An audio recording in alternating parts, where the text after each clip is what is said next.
This is Top Accolade Global News Update. I am Abiodun Mohammed. Russia's defense ministry accused Ukraine of a terrorist drone attack on Moscow on Monday after the city's mayor said that 2 buildings were hit, and media reported that debris was found not far from the defense ministry's buildings.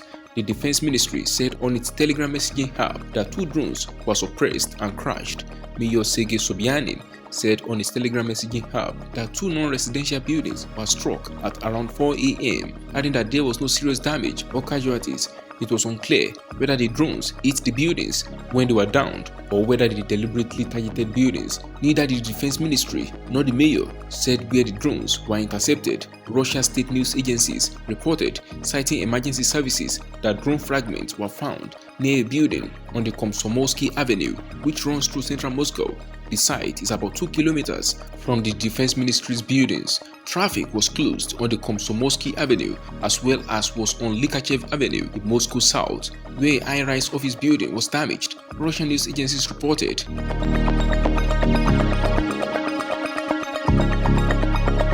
Bangladesh is grappling with a deadly dengue outbreak as heavy monsoon rains in the country cause widespread infections and few hospitals.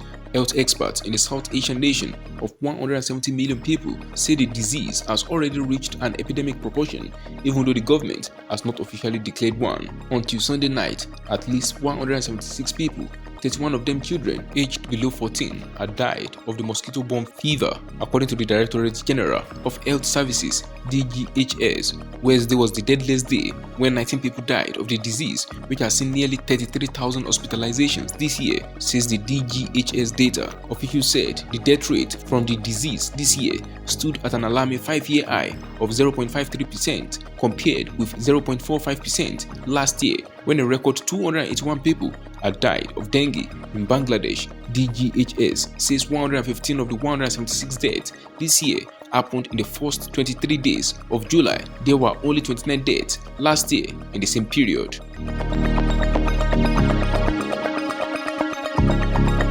Wildfires burned across Greece on Monday, forcing people to be evacuated from a beach on the island of Corfu, while tourists crowded an airport on roads after thousands fled hotels and resorts at the weekend. Fires burning since Wednesday on roads forced the evacuation of 19,000 people over the weekend as an inferno reached coastal resorts on the island's southeastern coast. Rhodes and Corfu are among Greece's top destinations for tourists, mainly from Britain and Germany. In quote, "We are in the 7th day of the fire and it hasn't been controlled," Rhodes Deputy Mayor Konstantinos Taraslias told state broadcaster ERT. Tourists spent the night on the airport floor waiting for repatriation flights.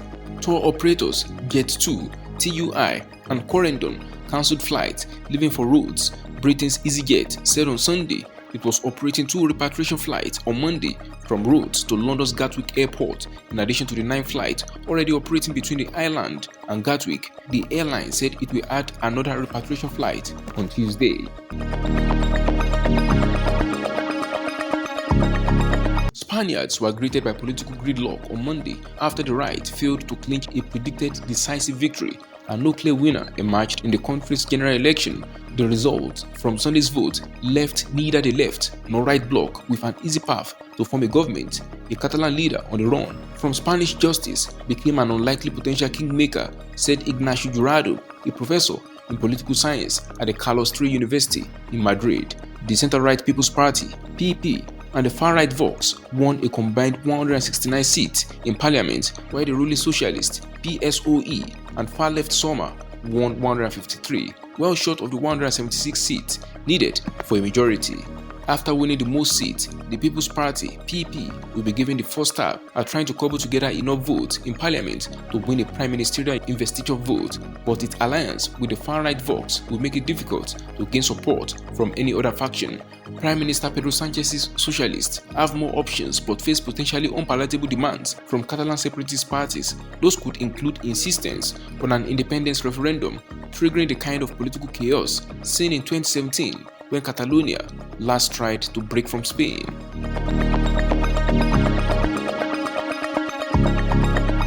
Last-ditch efforts to reach a compromise on Israeli Prime Minister Benjamin Netanyahu's judicial overhaul plan dragged late into the night on Sunday as tens of thousands of protesters rallying for and against the proposal took to the streets of Tel Aviv and Jerusalem. Israel's President Isaac Herzog called the situation an emergency as he met Netanyahu and opposition leaders, while the United States urged the Israeli parliament or Knesset not to rush the divisive changes. The vote on the draft law, which would limit the ability of Supreme Court judges to strike down government decisions they deem unreasonable, is expected in the Knesset on Monday. Netanyahu, who was released from hospital on Monday after an unscheduled pacemaker implant, said he was doing excellently and will participate in the vote.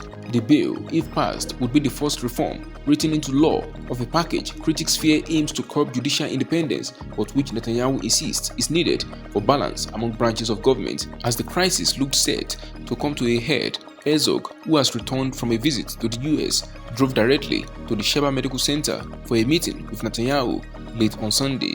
In quote, "This is a time of emergency. An agreement must be reached," the president said in a statement issued by his office.